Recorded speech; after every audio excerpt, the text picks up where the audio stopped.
ውድ የኢቢኤስ ቴሌቪዥን ተመልካቾች ይህ በስክሪኑ ላይ የምትመለከቱት ትክክለኛው የፌስቡክ አካውንታችን ነው እንደተለመደው በፕሮግራሞቻችን ላይ ያላችሁን ገንቢ አስተያየት እየጻፋችሁልን ላይክ እና ሼር ማድረጋችሁን ለማስታወስ እንወዳለን ኢቢኤስ ቴሌቪዥን የርሶ ቀዳሚ ምርጫ ቅዳሜ ክሳታችን እንደቀጠለ ይገኛል በእንግዳ ሰዓት ላይ ነን 3 ወንበሮች ባዶ ናቸው ምን ነው ጸጊ ምን ነው አው እንግዶቻችን የፊልም ባለሙያ ናቸው ስለዚህ እንግዶቻችንን እንጋብዝና ስለየትኛው ፊልም ነው የምናወራው እንጋብዛቸው ቆመን አይደል መልካም ስለዚህ ቆመን እንቀበላቸው ነው በጭብጨባ ቆመን እንቀበላቸው እንግዶቻችንን መልካም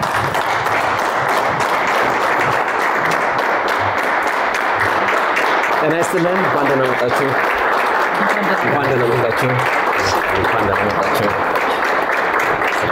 አረፈሉ እንደምናችሁ እንዴት ናችሁ እንኳን ደህና መጣችሁ ወደ ቅዳሜ ከሰዓት እንኳን ደህና ቆያችሁ መልካም እስኪ እንተዋወቅ አይደለ አበበ ቀጸላ ሲኒማቶግራፈር ቴዎድሮስ አበራ ካሜራማን መኳንንት ዱ ኤሌክትሪካል መሐንዲስ በፊልሙ ላይ የላይትማን እንግዲህ ሙያቸውን አስቀደምን ስለምንድነው የምንወያየው የሚለው ፍንጭ የሚሰጥ ይመስለናል አስቴር ፊልም የአድዋ ሰሞን ተመረቀ ከዚያ በኋላ ደግሞ ውይይት ተደረገበት በጣም ድንቅ ነው ከረጅም ዓመት በኋላ የመጣ ፊልም ነው ስለ አስቴር ፊልም እናወራ ዘንድ ነው ደግሞ ደስ የሚለው በአስቴር ፊልም ላይ የተሳተፉ ባለሙያዎችን ጋር ነው ጫዋታውን የምናደርገው በቅድሚያ ለእናንተ እንኳን ደስ ያላችሁ ማለት እንወዳለን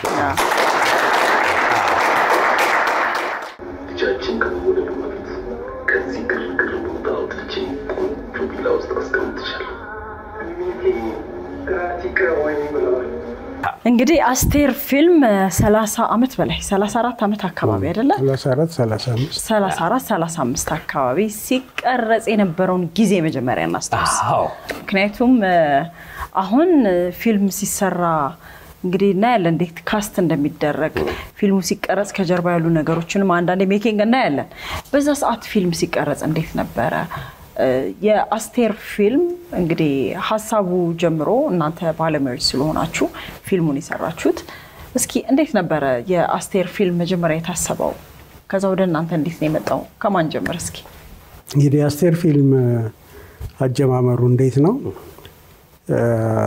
ኢትዮጵያን ፊልም ማዕከል የሚባል ድርጅት ነበር ዶክመንታሪ ፊልሞች ነበር የሚሰራው እዛ ላይ ከዛ በኋላ ከፊልም ማዕከልነት ያው እድገት ይኖራል ዶክመንታሪ ፊልም ብቻ ነበር የሚሰራው ከዛ ወደ ኮርፖሬሽን ተቀየረ እና ሲጀምር በፊልም ማዕከልነት የተወሰኑ ሰዎችን ለመጀመሪያው ዘማች መዘምራን የእድገት በህብረት ዘመቻ ነበር ለእድገት በህብረት እንዝመት ወንድና ሴት ሳንል በአንድነት ይነዝረኛል ለምንድነው ይሄን ምለው ለማስታወስ እድገት በህብረት እና ምንድነው አጠቃላይ የፊልም ማዕከል እንዴት ተመሰረተ ትንሽ ፍንጭ ብሰጥ ጥሩ ይመስለኛል ፊልም ማዕከል የተመሰረተው እንዴት ነው ኢትዮጵያ ውስጥ የውጭ ዜጎች መጥተው ፊልም ሰርተው ይወጣሉ እና እስከ 1978 ዓመተ ምህረት በኢትዮጵያ ላይ 1905 ፊልሞች ዶክመንታሪዎች ተሰርተው ቢቢሲ አርካይቭ ውስጥ በጥናት የተገኘ ነው የውጭ ድርጅት ነው ይሄ ነገር መቀጠል የለበትም ደርግ መንግስት ከመጣ በኋላ ይሄ ነገር ኮንትሮል መደረግ አለበት ስለዚህ ምን ይደረግ አንድ ይሄን ነገር የሚቆጣጠር አንድ ክፍል ያስፈልጋል ተባለና የፊልም ማዳበሪያና መቆጣጠሪያ ክፍል የሚባል ክፍል እንዲቋቋም ተደረገ አምባሳደር ላይ በተወሰኑ ሰዎች ሲኒማ አምባሳደር ከዛ በኋላ ጥቂት ጊዜ ሄደና ፊልም መቆጣጠር ብቻ ሳይሆን ዶክመንታሪ ፊልምስ ብንሰራ ሲጀመር ሃይማኖት አለሙ ነበር እሱ ነበር የጀመረው ከዛ በኋላ ከፊልም ማዳበሪያና መቆጣጠሪያ ወደ ፊልም ማዕከል ተቀየረ አሁን ወደ ፊልም ማዕከል ሲቀየር እንግዲህ ፊልም ማምረት አለብን። ስለዚህ የተወሰኑ ሰዎችን ኬንያ ልከን ማሰልጠን አለብን ተባለና በሳውንድ በካሜራ ዳይሬክቲንግ ፕሮዳክሽን ሰዎች ወደ ኬንያ ተላኩ። ለመጀመር እንግዲህ አንድ ድርጅት ሄዱ፣ ሰለጠኑ፣ መጡ። ከዛ በኋላ ይሄ ነገር ሲጀመር እኔ አልነበርኩኝም። እኔ ወደ ሩሲያ ሄጄ ነበር ለፊልም ትምህርት እና በመሃል እንግዲህ ለሪሰርች ለአንዳንድ ነገር ስመጣ ይሄ ድርጅት መቋቋሙን አየሁኝ። ከዛ በኋላ ነው እንግዲህ የእነ አስቴር ታሪክ የሚመጣው። ከዛ በኋላ ነው። አመሰግናለሁኝ። እኔ እንግዲህ ያው አቤ ስለ ፊልም ኮርፖሬሽን ከዛ ፊትም ፊልም ማዕከል ስለሱ አመጣጥ ነግሯቸዋል። እኔ ፊልም ኮርፖሬሽን ከሆነ በኋላ ነው ፊልም ኮርፖሬሽን ጆይን ያደረኩት። ቀደም ሲል ኢትዮጵያ ቴሌቪዥን ረዳት ፊልም አንሺ ነበርኩኝ በ77 78 79 ከ80 ጀምሮ ግን ፊልም ኮርፖሬሽን በረዳት ፊልም አንሺነት ምናልባት ግን እንደው በዛ ሰዓት የተቀረጹኛ ምናስተዋሳቸው ነገሮች አሰራቸው የተቀረጹ ነገሮች አቤ ለማለት እንደፈለገው በዛን ወቅት ይሰሩ የነበሩ ፊልም ኮርፖሬሽን ይሰራቸው የነበሩ ነገሮች ፊቸር ፊልሞችን ግራጁዋሊ በሂደት ለመስራት ዝግጅት ያደረገ ግን በወቅቱ ግን ይሰራ የነበረው ዶክመንተሪ ፊልሞችን ነበር። በተለይ አገራዊ ጉዳዮችን ያኔ የሀገራችን ላይ ድርቅ ገብቶ በነበረበት ወቅት ድርቁን ያው መንግስት ከህዝብ ጋር እየታገለ መፍትሄ ለማምጣት ይጥር ነበርና ስትራግል አገንስት ድራውት ወይም ደግሞ ከድርቅ ጋር ትግል የሚል አንድ ዶክመንተሪ ፊልም ይሄን አስቴር ፊልምን ዳይሬክት ያደረገው አቶ ሰለሞን በቀለ ዶክመንተሪ ፊልም ሰርቷል። እንደገና ደግሞ በወቅቱ ደግሞ ኢትዮጵያ ብዙ ጠላቶች ነበሯት ማለት ውጊያ ነበር፣ ጦርነት ነበር፣ የሶማሊያ ጦርነት ነበር፣ ከኤርትራ ተገንጣዮች ጋር ጦርነት ነበርና ቢያንስ ህዝቡ ለሀገሩ እየከፈለ ያለው መስዋዕትነት ያለውን የመከላከያ አደረጃጀት ለማሳየት ደግሞ በሚሼል ፓፓቴኪስ የተሰራ ዋስትና የሚል ደግሞ ዶክመንተሪ ፊልም ነበር። እኔም አንድ ዶክመንተሪ ፊልም ላይ ተሳታፊ ሆኛለሁ። አንድ ትልቅ ዳም እየተሰራ ነበር መልከዋከና እና እሱ ላይ አንድ ዶክመንተሪ ፊልም አብረን ሰርተናል። ተስፋዬ ሲንቄ አበበ ካሜራማን ነበረ፣ እኔ ረዳት ነበርኩኝ።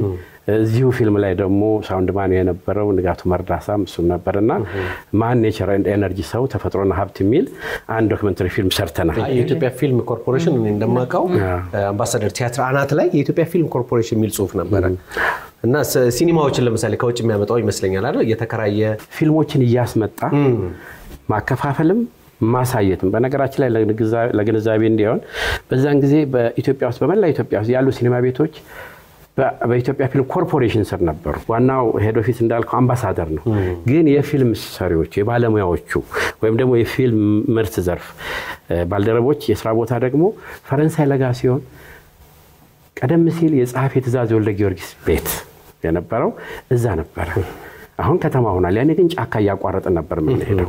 አስፋልትም አልነበረም። ሰርቪሳችን ሲያልፍም ደግሞ በጫካ መሃል ነበር የሚያልፈው እና ይሄን ለማስታወስ ነው። አመሰግናለሁ። እንቀጥል።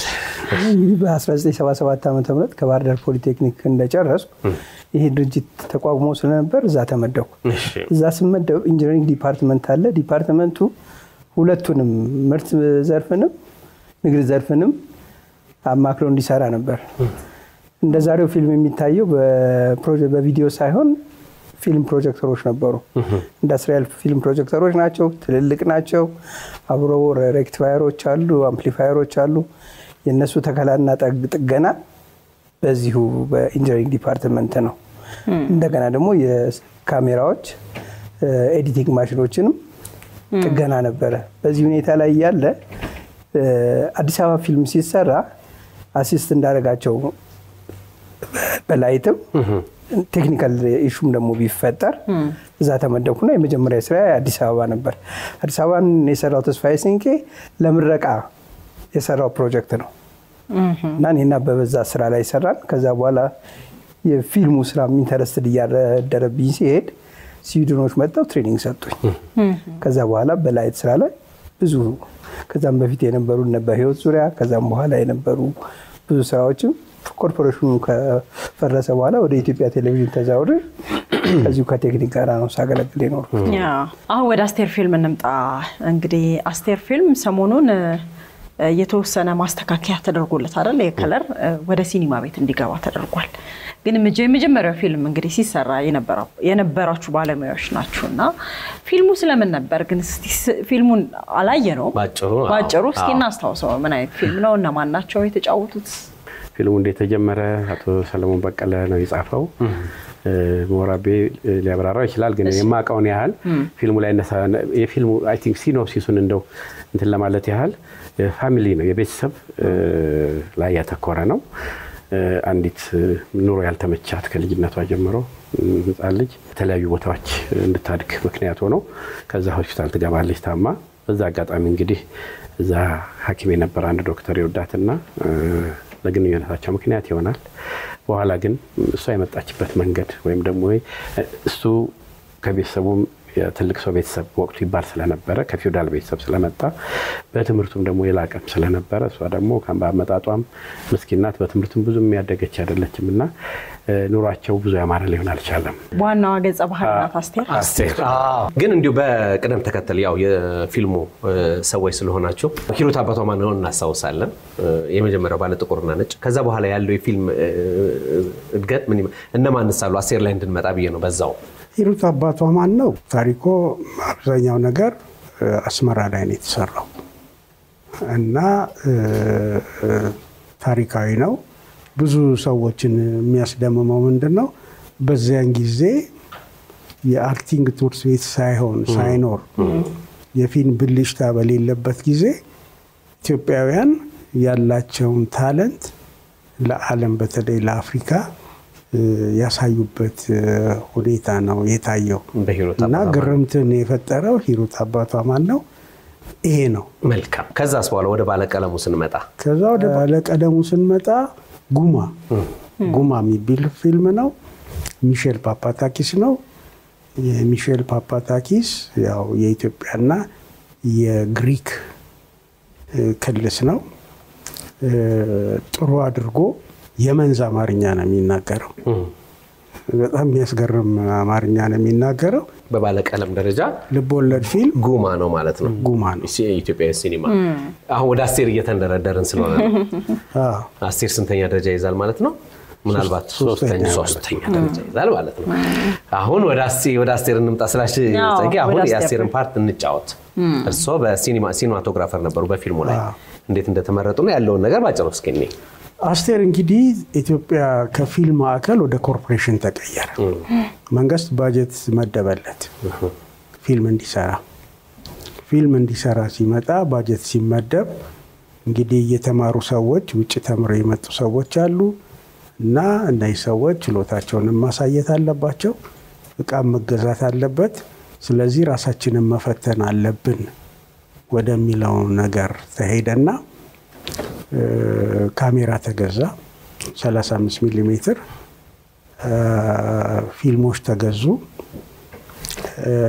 ከዛ በኋላ እንግዲህ ወደ ዝግጅት ተገባ ለኢትዮጵያን እንግዲህ የመጀመሪያ ነው ምክንያቱም በዚህ በአስቴር ፊልም ላይ ልብስ ተገዝቶ ጌጣጌጥ ተገዝቶ ቤት ተከራይቶ መኪና ተከራይቶ እና አዲስ እንግዳ ነገር ነበር እና ለኛም ደግሞ አዲስ ነገር ስለሆነ ራሱ ካሜራው የለም ኢትዮጵያ ውስጥ 35 ሚሊ ሜትር በ16 ሚሊ ሜትር ነው የምንሰራው እኔ ግን ትሬንድ የሆንኩበት ካሜራ 35 ሚሊ ሜትር ነው እና ለኔ ብዙ አዲስ ነገር አይደለም እንደውም በራሺያ ፊልሞች ላይ መስራት ከባድ ነው ከዛኛው ተነስቶ ወደዚህኛው ሲመጣ በኮዳክ ነው የሰራነው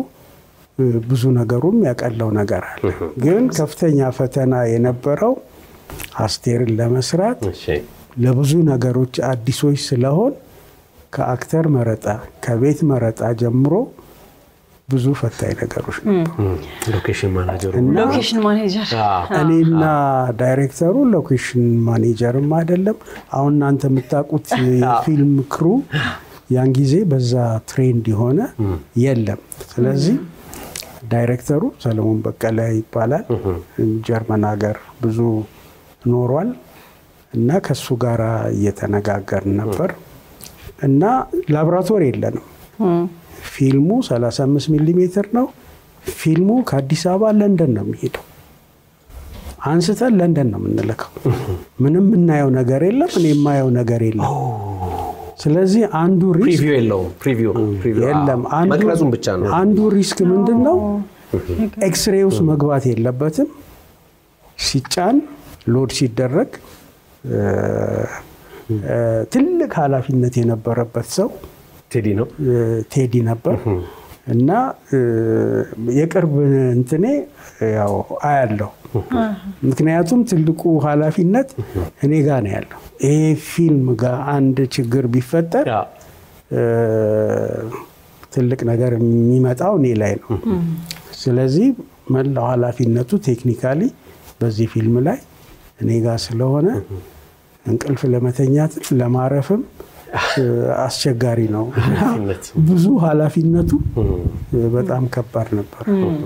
አስቴር ፊልም ላይ ያው ቲሙ ላይ እንዴት ነው የገባኸው? ትንሽ እናስታውስ። እሺ፣ በላይት ማንነት ነው የገባሁት። ያው ትሬኒንግ ከዛ በፊት ስዊድኖች ሰጥተውኛል።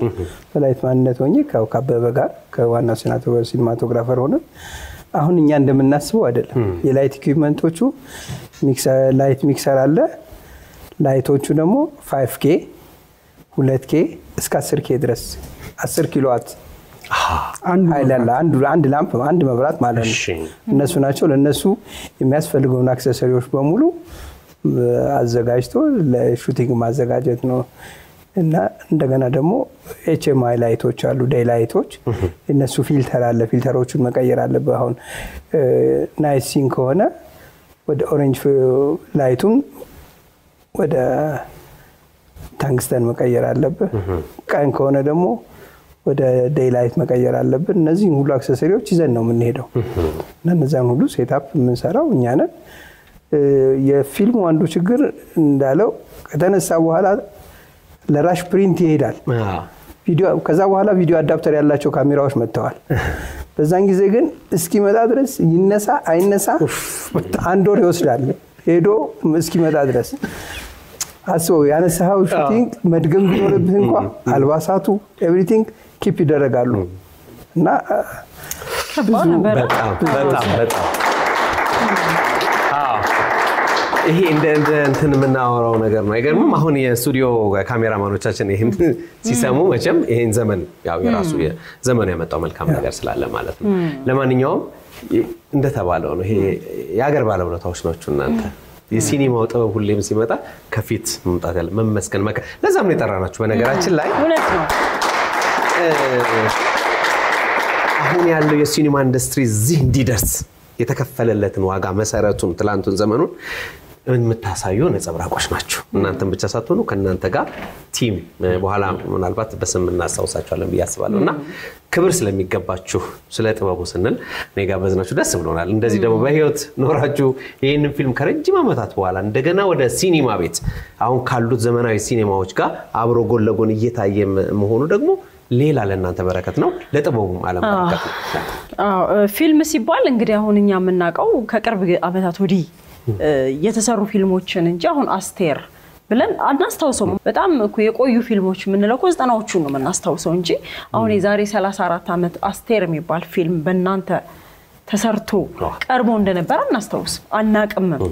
ግን እንግዲህ ካሁኑ ፊልሞች ጀርባ እናንተ በዚያ ሰዓት እንግዲህ በጣም በብዙ አስቸጋሪ ሁኔታ ውስጥ ፊልም ለአገራችን እንግዲህ ሰርታችሁ ያቀረባችሁ ሰዎች እንደሆነ መታወቅም ስላለበት ነው። ይሄ ፊልም ሲሰራ እንግዲህ ቴዲ ካሜራው ላይ ስለነበርክ ቅድም ስናነሳ ስለነበረ በጣም የተፈተንክበት ምን ነበረ? በጣም አስቸጋሪ የምትለው በዛ ሰዓት ይሄ ስንሰራ? ጥሩ እንዳልኳችሁ እንግዲህ አቤም ለመናገር ሞክሯል። ፊልሙን ከዳይሬክተሩ ጋር እየተነጋገረ ሹት የሚያደርገው አበበ ነው። እኔ ምንድነው ፊልም ነበር በነገራችን ላይ ቪዲዮ ስላልነበረ ፊልሞች አሉ በካን ውስጥ በቆርቆሮ ነው ያሉት። እነኛን ቆርቆሮዎች ቼንጂንግ ባክ ወይም ደግሞ ጥቁር ጨርቅ አለ እና እሱ ውስጥ ነው የምቀይረው።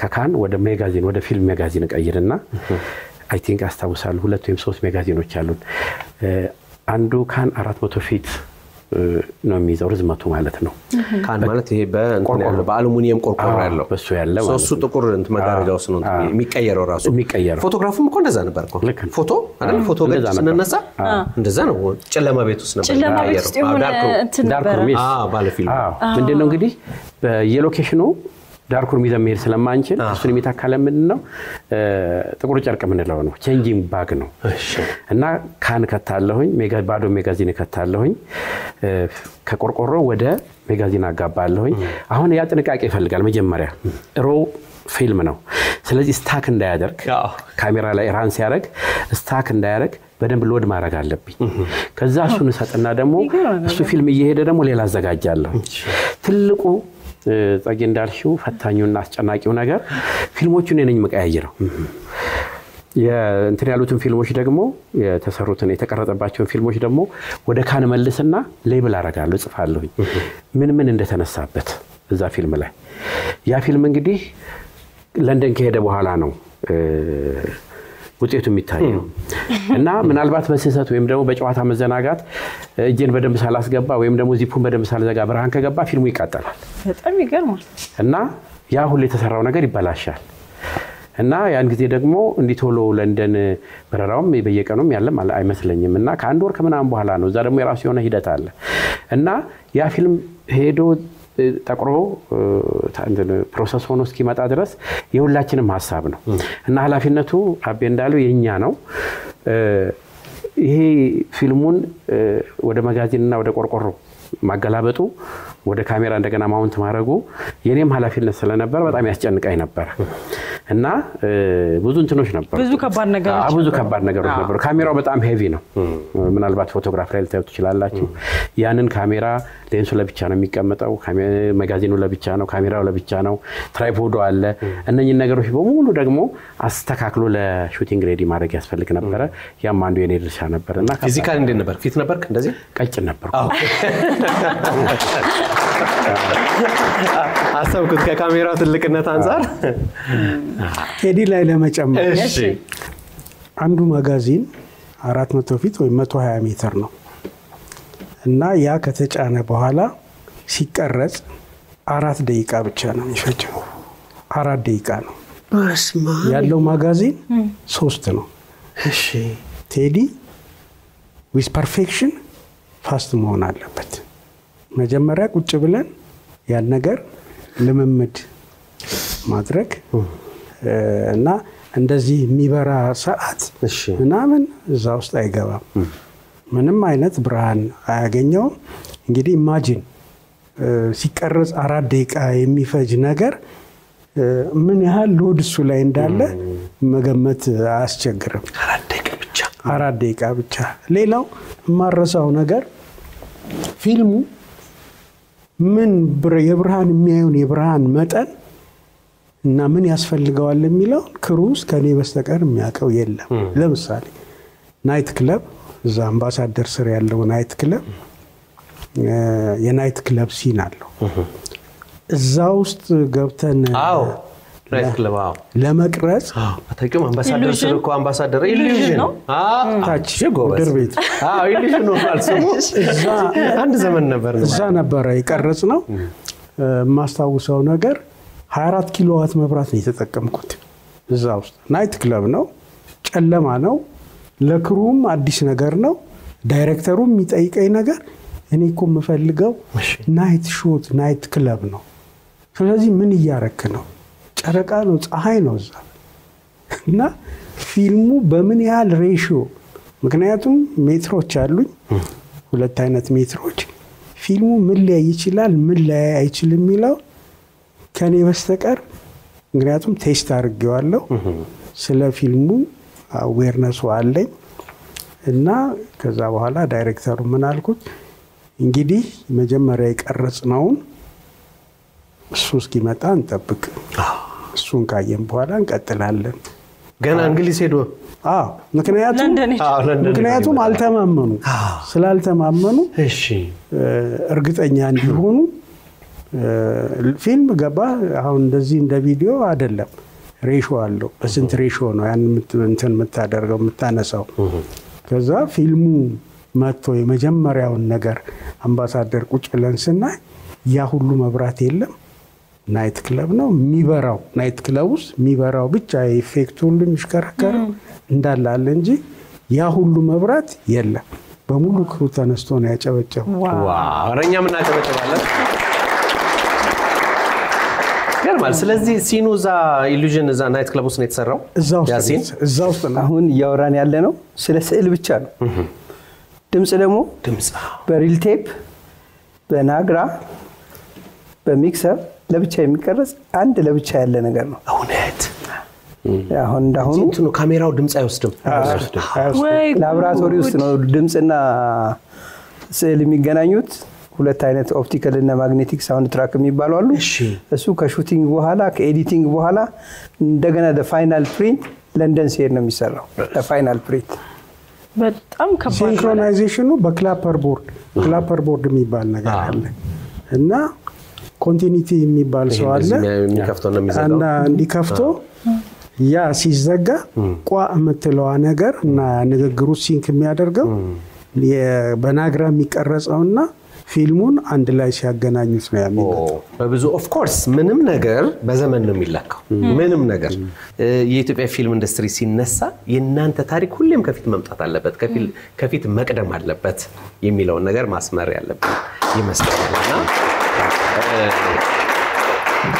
ወደ ማጠለቃለያው እየሄድን ስለሆነ ነው። እኔ ወመዘክር ሰራ ነበር ብሔራዊ ቤተ መዛግብትና ቤተ መጻሕፍት ኤጀንሲ ፒአር ሆኜ ሰራ ነበርና አስቴር ፊልም እዛ እንደነበረ እንሰማለን። የተለያዩ የሀገር ታሪክ ያላቸው ፊልሞች ባደራ ይቀመጣሉ ወመዘክር እዛም እንደነበረ አውቃለሁ።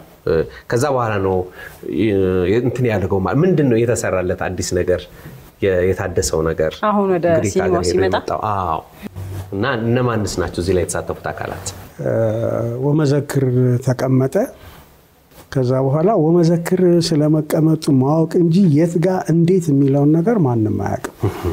ከዛ በኋላ ይመስለኛል ከአንድ 4-5 ዓመት በፊት አምባሳደር ላይ እነዚህን የቆዩ ፊልሞችን አውጥተን እንደ ፌስቲቫል ነገር እናድርግ የሚል አንድ ግሪክ ዜግነት ያላት ሰው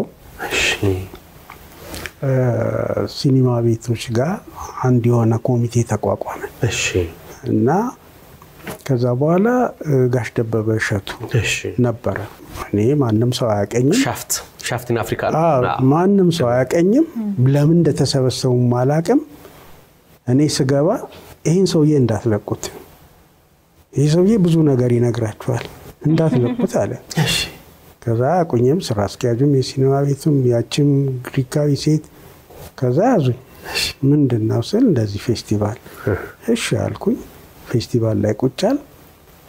ፌስቲቫል የተለያዩ ሀገር ሰዎች መጡ።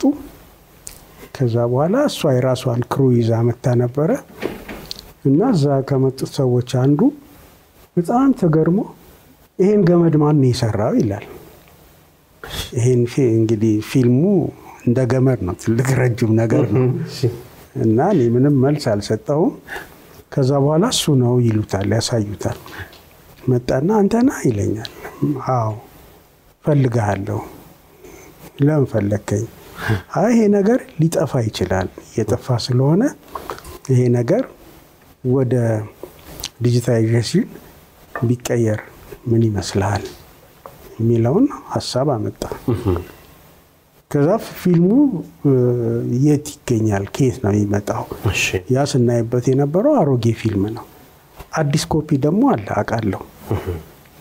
ከዛ በኋላ ሳጠያይቅ አዲሱ ኮፒ ያለበትን ቦታ አወኩኝ። ይሄ ፊልም እየጠፋ ነው፣ ስለዚህ ብንቀይረው የሀገር ሀብት ነው፣ እንዴት ነው ማድረግ የሚቻለው? ከዛ በሂሩት ጀመር። ሂሩት ተሰራ፣ መጣ፣ ትልቅ ነገር ታየ፣ ትልቅ ተስፋ እንግሊዝ ሀገር ታየ። በጣም እንትን ሆነ፣ ገቢውም ጥሩ ነበር። ከዛ አስቴር ይቀጥል ተባለ እና ያስቀመጡት ሰዎች ተባበሩኝ። ፊልሙ ስካን ተደረገና ሄደ። ከዛ በኋላ ዲጂታይዝድ ሆኖ በ2K እና በ4K ተሰርቶ መጣ። እንደ አዲስ ማለት ነው። በቃ አዲስ እንደገና ፍሬሽ ፊልም ነው የሆነው። እና አድዋ ውስጥ 4K ፕሮጀክተር እዛ ውስጥ አለ ታይቷል ይሄ ፊልም።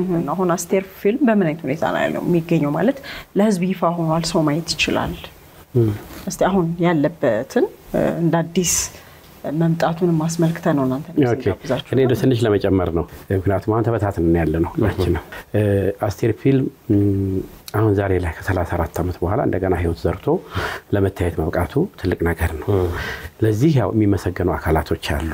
የአዲስ አበባ ባህልና ቱሪዝም ቢሮ ኃላፊነቱን ወስዶ በጀት አፈላልጎ በጀት መድቦ እንዲሰራ ማድረጉ ትልቅ ነገር ነው። ግን እዚህ ላይ እኔ መረሳት የለበትም ምለው ሁሉ ጊዜ ዛሬን ብቻ እናስባለን እንጂ አስቴር ፊልም በዘመናት ቅብብል ብቻ ሳይሆን በመንግስታት ቅብብል እዚህ የደረሰ ነው። እንዴት ለሚለው ነገር የአስቴር ፊልም ሲሰራ በደርግ ዘመን ነው የተሰራው።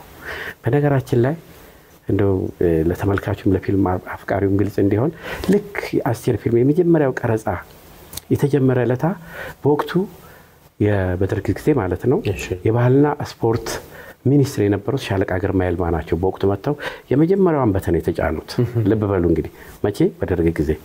ከዛ በኋላሳ ፊልሙ አልቆ ኤዲቲንግ ስራው ቅንብር ስራው አልቆ ሁሉም ነገር አልቆ የመንግስት ሽግግርም ነበረ ማለት ደርግ ወድቆ የኢህአዴግ ስርዓት ደግሞ የጀመረበት ወቅት ነበርና ብዙ አመት ፈጅቷል ማለት ነው ፊልሙ ነው። የደርግ መጨረሻ ላይ ነው ቀረጻው የተጀመረው። ቀላል የሚባልም አይደለም፣ 2-3 አመትም ፈጅቷል። ከዛ ደግሞ ፊልሙ ሲመረቅ ደግሞ የተገኙት ማናቸው ደግሞ ኢህአዴግ ለመጀመሪያ ስልጣን እንደያዘ የሾማቸው የባህልና ስፖርት ጉዳይ ሚኒስትር አቶ ልዑለስላሴ ቲማሞ የሚባሉ ናቸው። መተው ሰርቲፊኬት የሰጡን ለባላችሁ ሁለት መንግስት በሉ። አሁን ደግሞ አስቴርን ከተከወደቀበት ወይም ደግሞ ከተቀመጠበት ፈልጎ ደግሞ በዘመናዊ ቴክኖሎጂ ታግዞ ለእይታ ደግሞ እንዲቀርብ ደግሞ አሁን ያለው የለውጡ መንግስት ደግሞ ይሄን አድርጓል እና አስቴር ፊልም በዘመናት ቅብብሎች ብቻ አይደለም በመንግስታት ቅብብሎች ሁሉ እዚህ የደረሰ ነውና እዚህ ላይ የሚጠቀሱ አካላት አሉ ብዙ ጊዜ የሚረሱ። አሁን እኛን አክብራችሁ ጠራችሁ እግዚአብሔር ያክብራችሁ። እኛ ብቻ አይደለንም በነገራችን ላይ ዛሬ በህይወት ያሉ ፊልሙ ላይ ተሳተፉ። ለምሳሌ ፊልሙ ፕሮዳክሽን ምክትል ወይም ደግሞ ረዳት ፕሮዳክሽን ማኔጀር አለማየሁ ከኒሳ፣ ኮንቲኒቲ ሰራ የነበረው ኤርሚያስ ወልዳምላክ፣ የድምጽ ኢንጂነር የነበረው ተስፉ ተመስገን፣ ሳውንድ ማን የነበረው ንጋቱ መርዳሳ፣ እንደገና ከኔና ካቤ ጋር ደግሞ አብሮ የነበረው ደግሞ እሱም ሌላ አሲስታንት ነው ታደሰ ደምሴ። እነኚህ ሁሉ በህይወት ያሉና ፊልሙ ላይ አብሮ የነበሩ ናቸውና በዚህ አጋጣሚ ለኛ የሰጣችሁን ክብር ለኛ የሰጣችሁን ምስጋና ለነሱም እንዲደርስ በዚህ አጋጣሚ ለምናገር ፈልጋለሁ። ይሄ ብቻ አይደለም ደግሞ በዛን ጊዜ ይሄን ፊልም ስንሰራ ያኔ ሁላችንም የመንግስት ተቀጣሪዎች ነበርን። ፔሮል ፈርመን ደሞዝ የምንወስድ ነበርና ድርጅታችንም ቀጣሪያችንም ፊልም ኮርፖሬሽን ነው። ይሄን ፊልም እንዲሰራ ምክንያት የሆነው ያ መስሪያ ቤት ነው እና የኢትዮጵያ ፊልም ኮርፖሬሽን ነው እና በወቅቱ ድርጅቱን የሚመሩ የነበሩት አቶ ይሁን በላይ መንግስቱ አሁንም በህይወት አሉ እና ድርጅቱን መታወስ አለበት መመስገን አለበትና አስቴር በታሪክም ምን ነው በዘመንም በመንግስታትም ቅብብሎች ይደርሷል ለማለት ነው። ይሄንን ለማስታወስ ነው። መልካም ማጠቃለያ ካለ ሌሎች በህይወት የሌሉ በህይወትም ያሉ ከ18 በላይ ባለሙያዎች ነበሩ የተሳተፉት።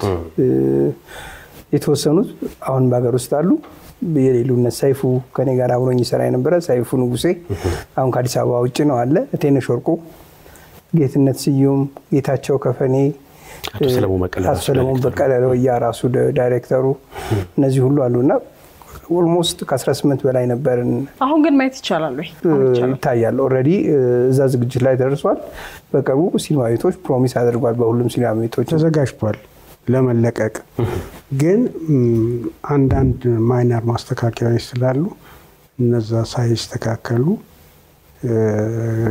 ሙሉ በሙሉ ያን ነገር ከተስተካከለ በኋላ ይለቀቃል፣ ወደ ሲኒማ ቤት ይገባል። በጣም ጥሩ።